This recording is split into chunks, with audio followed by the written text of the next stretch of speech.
I'm talking right now about the Encyclopedia of Country Living. I happen to own the 10th edition, which is the 35th anniversary edition.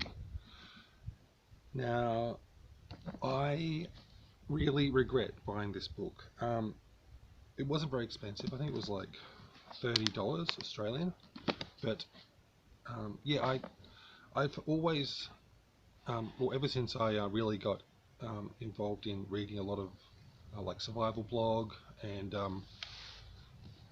survival podcast, people like that, like Jack Spirko and Rawls, people like that, they've been recommending this book as one of the greatest sources of knowledge on self-sufficiency and gardening and things like that. And so eventually I thought I'll buy that book. I'll buy this book because it comes so highly recommended, and it was such a disappointment. It's massive. So what is it? Nearly 1,000 pages. It's extremely dated. It's poorly put together. It's full of useless information. It has got a couple. It has got a couple of sections that are useful. It's got a good section on gardening. So I guess the recommendations were correct in that way. But what can I say? Okay, let me talk about the start. Okay, the start of this book. Well, okay, so this book was, I think, when was this book first? Okay, apparently it was first created in '74, and I'm sure it wasn't as big as this back then. Now, since then, it looks like they've just been adding bits to it as the years go by. So the whole first section is sort of dealing with this insane stuff. It's a really bad spot to put this in the front of the book, where you're going to read it first and just realize how stupid this book is. There's a chapter here on 14 principles for making a profit on the farm. Number 1, save your money until you have enough to buy your start of land and seed and starter livestock. That money is your initial working capital. Raise a crop of something uncommon, but with a solid potential market. That way it will sell easily and bring a good price. And it goes on like that. How to pinch a penny. Don't buy anything new if you can help it. Write what you need on a list and then watch and wait. You probably don't need it at all. Really great information. I'm being sarcastic. It's just insanely stupid.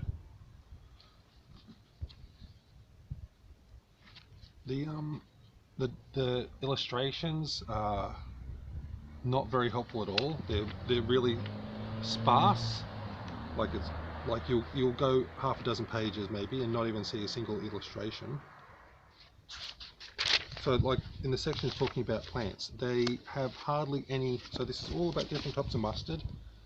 Not a single diagram, so you can't compare. You can't look at it and say, is that the mustard plant that I'm growing?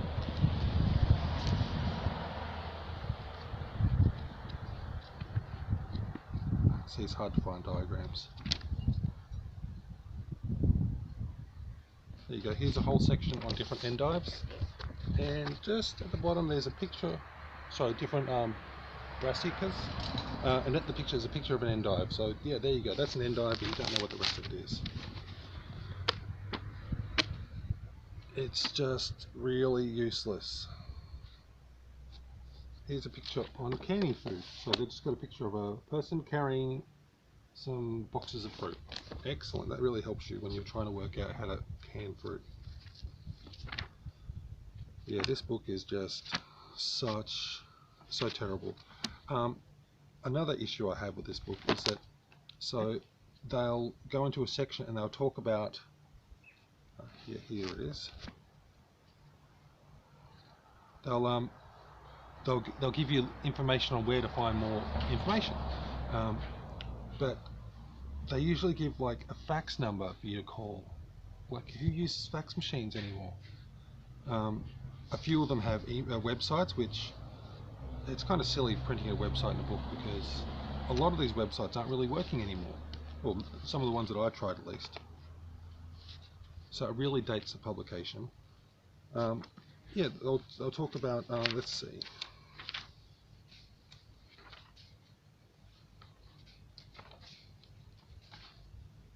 Okay, this water pollution talks about what kind of things can cause water pollution. But then it gives you a whole bunch of different people to contact to get things done. It's like, this would be a lot better as a web page, that sort of resource. That information doesn't lend itself as very useful in a printed book.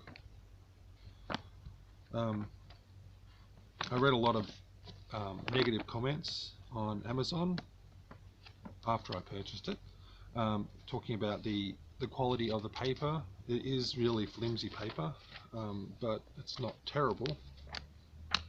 I think keeping the paper so low quality is what helped to make the book so cheap, and probably also not having color images or having many images also helped to keep the cost down.